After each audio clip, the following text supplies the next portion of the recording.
Bonjour et bienvenue pour ce numéro 3 de U-Event, le magazine vidéo de l'Université d'Évry. Un numéro spécial avec une mise en lumière sur la Chine dans le cadre du festival culturel universitaire baptisé Ombres et Lumières.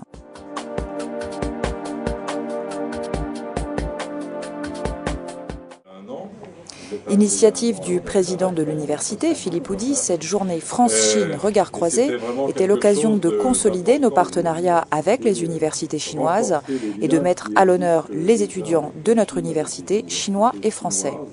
Point d'orgue de la manifestation, la visite du représentant de l'ambassade de Chine en France, M. Wu, agréablement surpris et par notre invitation et par l'organisation de cet événement dédié, il a tenu à souligner tout particulièrement l'importance de renforcer la coopération bilatérale entre nos deux pays au service de nos étudiants. Une mission que Liliane Sens a à cœur de développer au sein de notre établissement.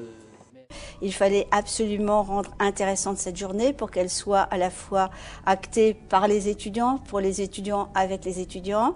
Mes étudiants de communication ont au sein donc de leur classe des étudiants chinois qu'ils apprécient et qu'ils coachent parfois de temps en temps, sachant aussi que bien évidemment ces étudiants français ne sont pas chinois, donc ne parlent pas chinois, mais ont une sensibilité à l'ouverture de la Chine.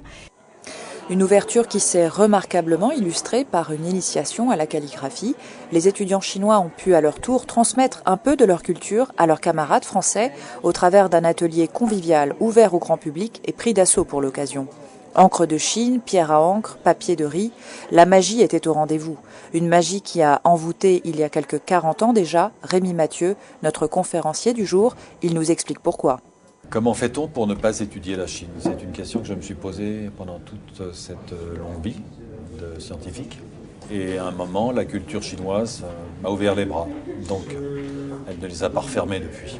Le chinois, en plus de l'attrait de la langue, présentait un attrait certain en termes d'écriture et un attrait encore supérieur en termes de culture.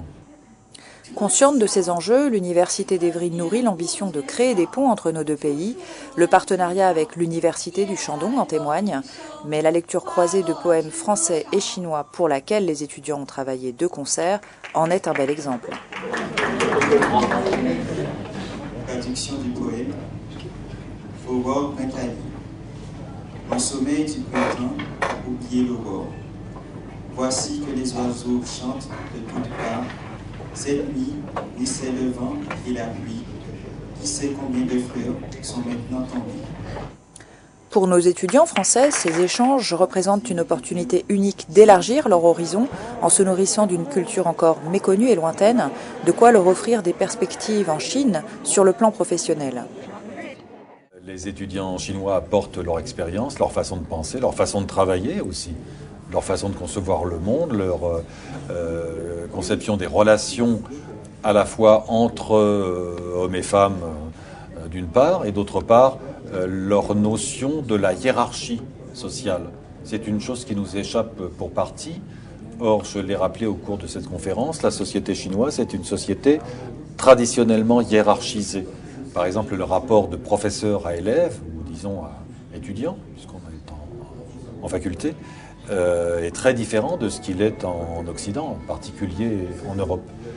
Par contre, c'est ce que j'évoquais au cours de cette conférence, je crois que le développement des études chinoises, aussi bien au niveau du secondaire qu'au niveau du supérieur, en particulier le fait de cesser d'appeler le chinois une langue rare, ce qui est assez comique quand on sait le nombre de locuteurs qu'il peut y avoir dans le monde, le développement donc des postes d'enseignants, l'admission de nombre d'élèves du secondaire dans ces filières alimenterait un vivier qui permettrait de former les futurs cadres qui seraient aptes à instruire les managers, les hommes d'affaires, les enseignants, toute personne qui, dans notre pays, souhaite s'installer ou temporairement ou durablement en Chine, de façon à favoriser cette pénétration qui est parfois difficile avec le monde chinois actuel et développer également la compréhension, ce qui est quand même la moindre des choses quand on veut avoir des relations